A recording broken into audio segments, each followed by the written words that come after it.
Je suis Clotilde Dussoulier et vous écoutez l'un de vos épisodes coup de cœur de Change ma vie, fatigue physique, fatigue émotionnelle.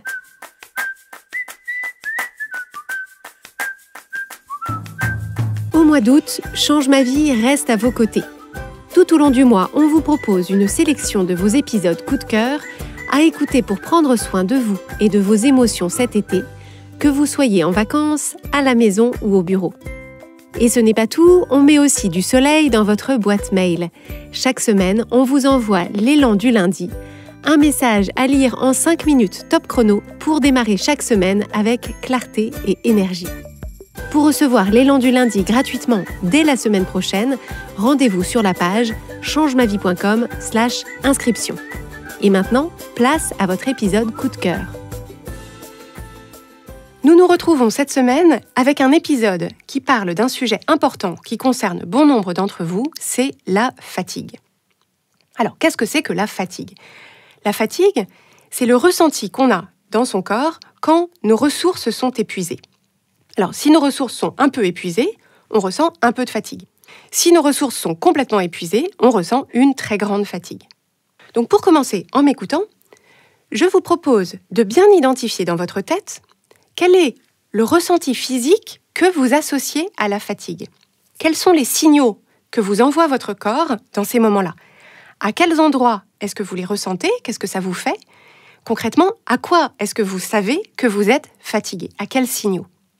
D'une façon générale, le ressenti physique qu'on associe le plus souvent à la fatigue, c'est une sorte de pesanteur dans tout le corps, comme si on était tiré vers le bas, avec l'impression que tout effort va être au-dessus de nos forces. Alors, ce que je veux d'abord souligner, c'est que la fatigue en soi n'est pas un problème. Alors, ne vous fâchez pas, ne m'envoyez pas de message d'indignation, écoutez bien ce que je viens de dire, la fatigue en soi n'est pas un problème. Le ressenti de fatigue en soi, c'est notre corps qui fait son job, c'est notre corps qui nous signale que la jauge ressources est à un niveau très bas et qu'il va falloir qu'on s'en occupe. C'est comme la jauge de carburant du tableau de bord d'une voiture ou l'indicateur de batterie pour ceux qui sont passés à l'électrique. Personne ne se dit que c'est pénible quand ça s'approche de la zone rouge. Quand on voit que ça s'approche de la zone rouge, on se dit « heureusement que j'ai une jauge d'essence ou un indicateur de batterie parce que ça me donne l'opportunité de m'arrêter à la prochaine station pour y remédier ». Et d'ailleurs, quand on y réfléchit, on peut se dire que c'est très bien fait parce que le ressenti de fatigue, si vous le ressentez comme moi et comme beaucoup de personnes, comme une pesanteur, comme une force qui vous tire vers le bas, c'est littéralement conçu pour que vous n'ayez qu'une envie, c'est de vous allonger et de vous reposer.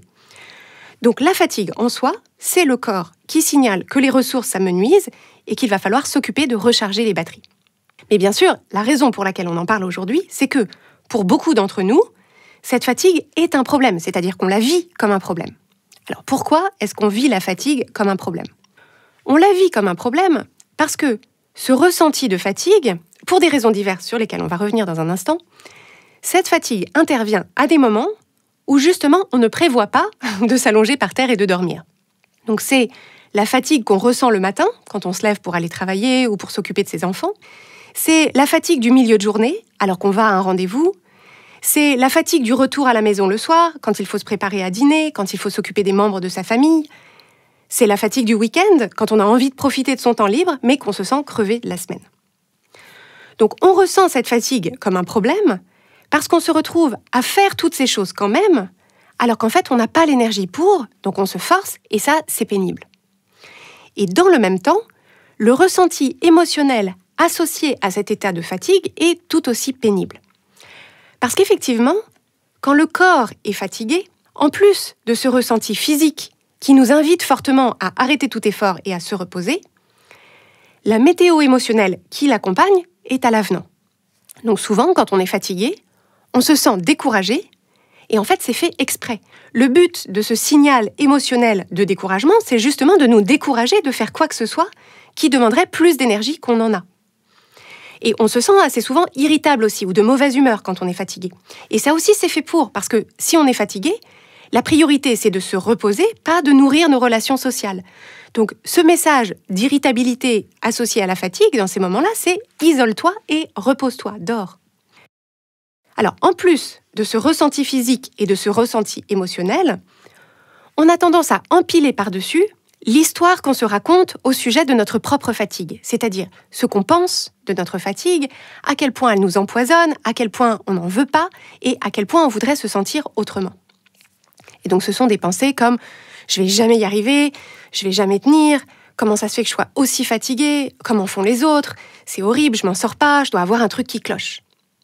Donc toutes ces pensées, elles créent elles-mêmes des émotions d'anxiété, de désespoir, d'incompréhension, de détresse, de résistance, qui n'arrangent évidemment pas du tout notre ressenti général. Donc, vous voyez un peu se dessiner le tableau, et si vous vous reconnaissez là-dedans, vous vous dites peut-être « Ok, je vois l'idée, mais comment me sortir de ça ?»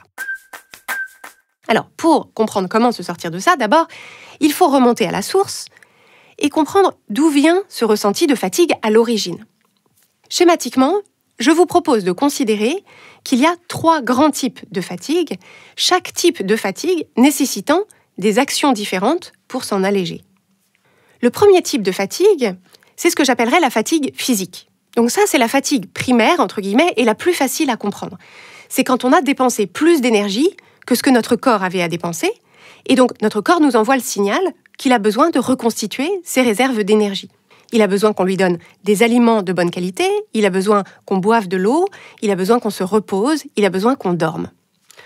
Donc la fatigue physique, ça peut être la fatigue physique d'avoir fait une grande randonnée dans la montagne, et donc on rentre ensuite au village, et effectivement, on est physiquement fatigué, mais on vit cette fatigue très différemment. Mais ça peut être aussi la fatigue qu'on ressent à la fin d'une journée, pendant laquelle on a beaucoup bougé, parce qu'on a par exemple marché d'un rendez-vous à l'autre, parce qu'on a fait du sport, parce qu'on a fait beaucoup de choses dans sa maison pour ranger, pour préparer des repas, pour s'occuper d'enfants petits ou de personnes dont on a la charge.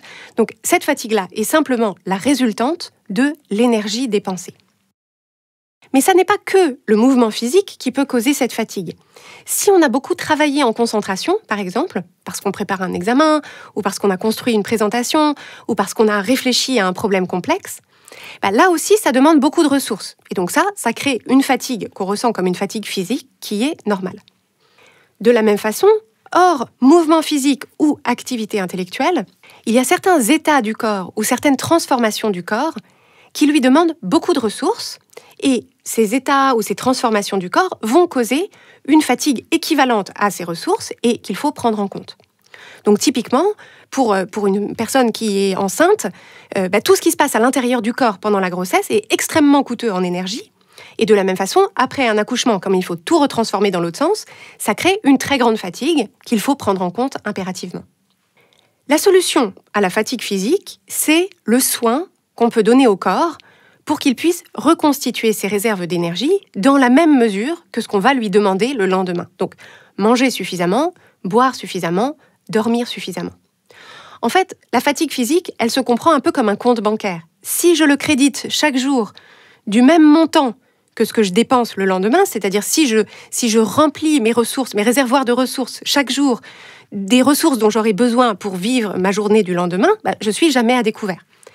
Par contre, si chaque jour, je dépense plus que ce que j'ai déposé sur le compte la veille, sans surprise, mon compte va être de plus en plus dans le rouge et en plus, je vais payer des agios. Donc ça, c'est si chaque jour, je dépense plus d'énergie que le repos et le soin à mon corps que je me suis apporté la veille, et au fur et à mesure, mon niveau de ressources va être de plus en plus, va s'amenuiser et ma fatigue va grandir d'autant.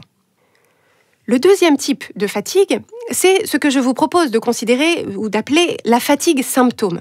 Donc ça, c'est la fatigue qui se manifeste quand le corps, pour une raison ou pour une autre, n'arrive pas à fonctionner de façon tout à fait optimale.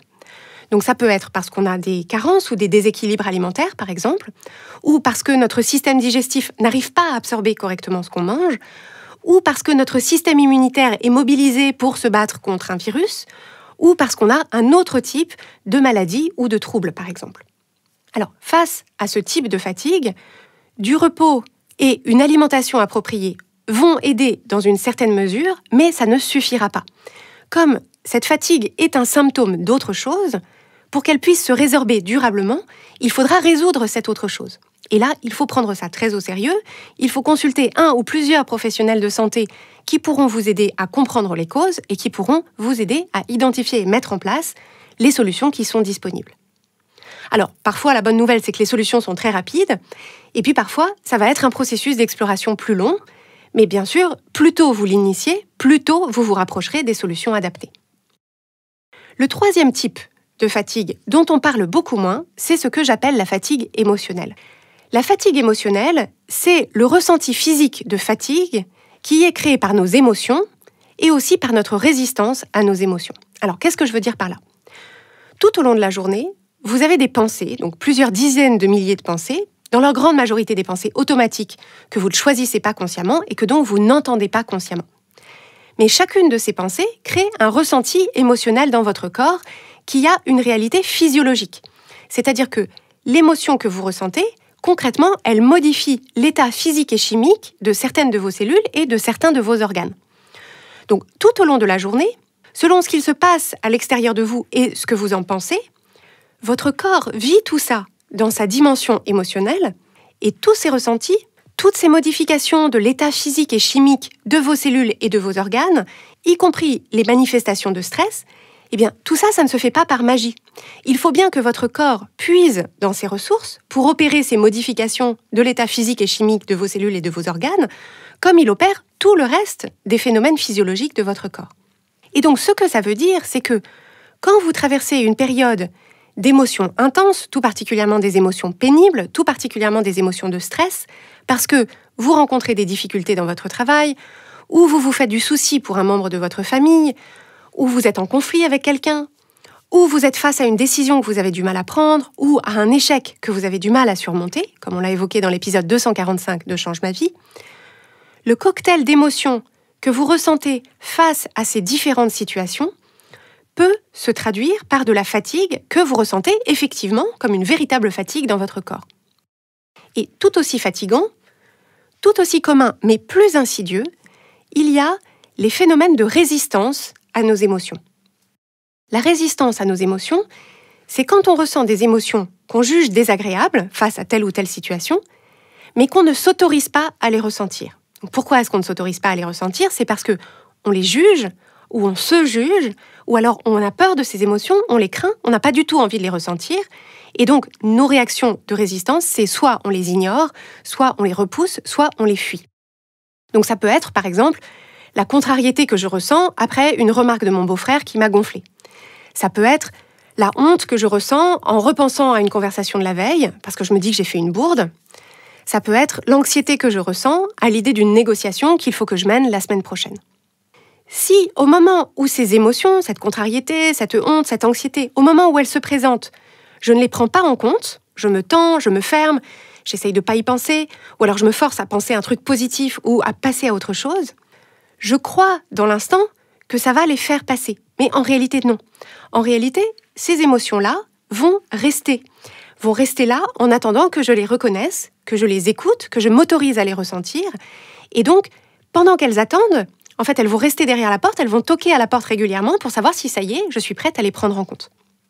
Et toutes ces émotions qui restent là, qui attendent, et auxquelles je résiste continuellement, ça me coûte beaucoup d'énergie. Il n'y a qu'à imaginer, si une personne essaye de rentrer dans la pièce où vous vous trouvez, et donc pousse la porte vers l'intérieur de la pièce, et que vous êtes de l'autre côté, vous essayez de garder la porte fermée en pesant dessus de tout votre poids, eh bien, on voit bien que la dépense d'énergie que ça requiert va être énorme et ça ne va pas du tout faire partir la personne d'ailleurs. Donc, la dimension émotionnelle de votre expérience humaine demande de l'énergie et des ressources, et cette dépense d'énergie peut effectivement générer ou accentuer votre ressenti de fatigue. Mais la bonne nouvelle, c'est que, contrairement à la grande majorité des phénomènes physiologiques de votre corps, comme le processus de digestion ou le fait que vos cheveux et vos ongles poussent en ce moment même, pendant que vous m'écoutez, donc contrairement à la majorité des phénomènes physiologiques de votre corps qui sont complètement en dehors de votre contrôle conscient, vous avez un pouvoir d'action sur votre expérience émotionnelle. Alors, je précise, pour que mon propos soit bien clair et bien compris, je ne parle pas de contrôler vos émotions, mais de vous munir d'outils et de pratiques qui permettent de les accueillir, de les comprendre, de les vivre le mieux possible, et aussi d'apprendre au fur et à mesure à développer, sur vos différentes situations, la juste perspective pour que ces émotions ne prennent pas toute la place et pour que vous ne vous sentiez plus ni noyé, ni menacé par ces émotions. Cette éducation émotionnelle, elle manque malheureusement à la plupart d'entre nous, alors que c'est vraiment fondamental pour pouvoir naviguer sereinement dans ses journées et dans sa vie. Dans notre programme de coaching, ces questions émotionnelles sont absolument centrales. C'est un fil rouge à travers toutes les thématiques qu'on aborde avec les membres du programme. Et le retour qu'on a souvent, c'est que les personnes qui nous rejoignent réalisent rapidement à quel point elles résistaient à leurs émotions jusque-là. Donc, avec les pratiques qu'on propose, avec les exemples qu'on leur donne, elles nous disent qu'elles comprennent enfin concrètement à quoi ça ressemble d'accueillir ces émotions, à quoi ça ressemble de leur donner leur juste place, et elles ressentent souvent beaucoup de soulagement parce qu'elles se rendent compte que toute une partie de leur énergie est libérée quand elles cessent de pousser de toute leur force pour garder cette porte fermée. On a donc vu ensemble 3 types de fatigue qui peuvent se manifester et ceux dont on a besoin dans chaque cas pour les alléger. Donc, il y a la fatigue physique qui nécessite de se reposer, de manger et de boire d'une façon qui correspond à nos besoins physiologiques et à notre niveau de dépense d'énergie et de ressources. Il y a la fatigue symptôme qui nécessite de consulter le ou les professionnels de santé qui pourront nous aider à comprendre quel est le problème ou le déséquilibre sous-jacent et comment le résoudre. Et il y a la fatigue émotionnelle qui nécessite d'apprendre à mieux vivre nos émotions sans les ignorer, sans les fuir, sans lutter contre, mais en les accueillant comme des messagères et en s'apportant l'écoute et le soin dont on a besoin pour les traverser. Alors bien sûr, vous imaginez bien que ces types de fatigue ne sont pas mutuellement exclusifs et donc peuvent absolument se combiner. Donc l'idée, c'est que vous puissiez vous proposer d'identifier le type de fatigue qui aujourd'hui semble vous concerner le plus ou le plus fortement pour que vous puissiez commencer à mettre en place des actions qui iront dans la bonne direction. Mais ce qu'on va avoir besoin de souligner à ce stade, c'est qu'il va falloir identifier si vous ressentez une forme de résistance ou si vous percevez des obstacles à la mise en place de ces actions qui iraient dans la bonne direction. Parce que finalement, c'est surtout ça qui fait que le problème de la fatigue est aussi répandu. Ce n'est pas que les solutions à la fatigue, et en particulier à la fatigue physique, soient particulièrement mystérieuses ou particulièrement compliquées à comprendre. On sait tous et toutes pertinemment que, quand on se sent fatigué, quelles qu'en soient les raisons, la toute première solution, c'est de prendre vraiment en compte ce ressenti, donc de ralentir comme on en a besoin, de prendre soin de soi, de son corps, de son alimentation, accepter de faire moins ou moins vite, mettre en pause ce qui n'est pas rigoureusement indispensable, et faire de la place pour le repos, pour la connexion à soi, pour recharger ses batteries. Alors, on le sait pertinemment, mais au moment de le faire effectivement, il peut y avoir toutes sortes de pensées obstacles qui nous en empêchent. Alors, en tout premier lieu, l'impression que c'est impossible, qu'on ne peut pas, que tout ce qu'on fait est indispensable et qu'on ne peut rien lâcher du tout, sinon tout va s'effondrer. Alors, c'est complètement compréhensible, tout particulièrement si vous avez d'autres personnes à votre charge, que ce soit par exemple des enfants à élever, des parents âgés dont vous vous occupez ou d'autres personnes qui comptent sur vous. Néanmoins, ça reste impératif de voir ce que vous pouvez effectivement arriver à lâcher, à mettre de côté, parce que sinon c'est vous qui risquez fort de vous effondrer, et là, vous ne serez plus d'aucune aide à ces mêmes personnes. Autre obstacle au repos dont on aurait besoin, c'est le système de pensée qui consiste à mesurer notre valeur personnelle à notre productivité et notre efficacité, à la quantité de choses qu'on accomplit et à la rapidité avec laquelle on les accomplit. C'est particulièrement répandu, je le souligne, chez les personnes ambitieuses qui ont envie d'accomplir des choses extraordinaires, qui sont pressées de les voir se matérialiser dans le monde et qui ont très envie aussi de se prouver à elles-mêmes qu'elles en sont capables.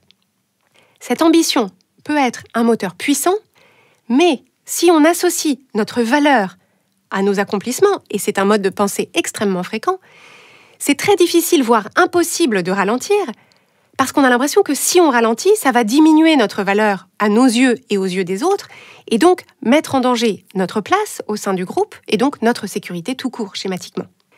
Et ce mode de pensée est d'ailleurs un des modes de pensée qui conduit le plus sûrement à ces phénomènes de fatigue, voire d'épuisement, parce que ça nous conduit souvent à ignorer les premiers signes de fatigue et à passer en force, en se disant qu'on se reposera plus tard, qu'on se reposera quand tout sera fait, c'est-à-dire quand on aura prouvé définitivement notre valeur, c'est-à-dire quand on se sentira en sécurité. Malheureusement, comme tout n'est jamais complètement fait, ni parfaitement fait, on voit toujours une nouvelle façon de prouver notre valeur, une nouvelle façon de faire plus, Et donc, on ne se sent jamais en sécurité, on ne s'autorise jamais à se reposer parce que, bien sûr, il y a toujours un truc de plus à faire. Et le dernier type de pensée obstacle que je veux évoquer et qui peut nous empêcher de nous reposer quand on en a besoin, ce sont des pensées de dévalorisation du repos en lui-même. Pour beaucoup d'entre nous, le repos, c'est un peu le dernier truc qu'on a envie de faire. On l'associe au rien, au vide, à l'ennui, à une perte de temps, et donc on ne sait pas comment s'y prendre et on ne sait pas comment l'apprécier. Alors, c'est pour ma part ce que j'ai vécu après la naissance de mon premier enfant.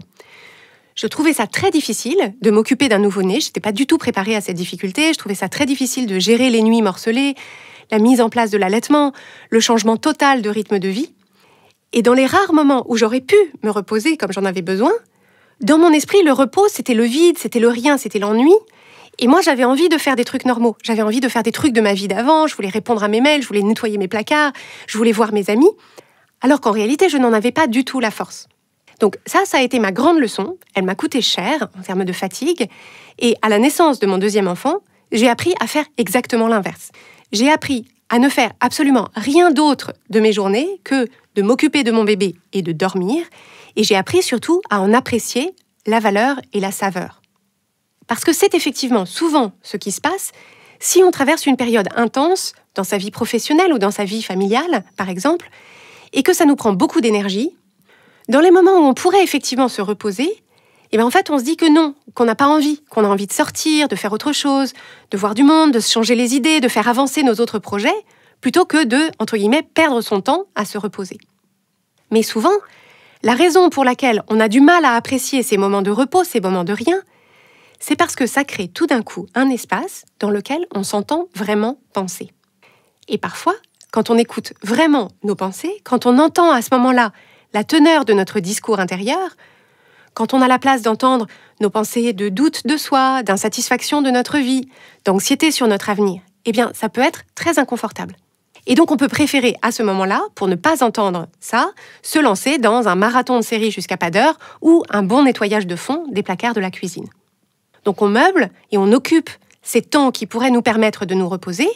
Donc on ne se repose pas et on accumule de la fatigue qui rend tout encore plus difficile. Et évidemment, fuir ces pensées-là, les noyer dans le faire, bien sûr, ça ne résout rien du tout. Il vaut bien mieux créer cet espace explicitement pour les entendre, pour les prendre en compte, parce que les changements qu'on a besoin d'entreprendre dans notre vie intérieure comme dans notre vie extérieure pour se sentir bien, ces changements ne se feront pas tout seuls et ne se feront pas tant qu'on est pris dans la roue du faire, sans espace pour s'écouter penser et se poser les bonnes questions. Donc, ce que je vous invite à faire, c'est à utiliser ces clés que je vous ai livrées aujourd'hui pour vous poser ces questions-là. Quel est le rapport que vous entretenez avec le repos ? Qu'est-ce que vous pensez de vos besoins de repos ? Est-ce que c'est facile pour vous de vous arrêter ou de ralentir quand vous en avez besoin? Ou est-ce que vous vous sentez entraîné dans une sorte de mouvement perpétuel qu'il vous est très inconfortable, voire impossible de quitter? Et quand vous essayez effectivement de ralentir pour vous reposer parce que vous vous sentez fatigué, qu'est-ce qui se passe dans votre esprit? Quelles pensées surviennent? Et est-ce qu'elles vous aident ou vous empêchent de trouver le rythme et le mode de vie qui vous conviendrait à vous et qui correspondrait à vos préférences actuelles, à vos capacités actuelles, à vos ressources actuelles?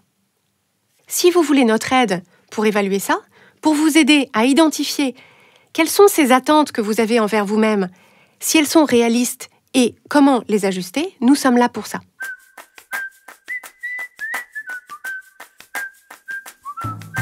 Si vous écoutez le podcast Change ma vie, c'est sans doute que vous vous posez beaucoup de questions.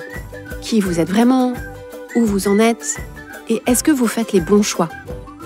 Vous êtes sans doute une personne sensible, avec beaucoup d'émotions qui vous encombrent parfois.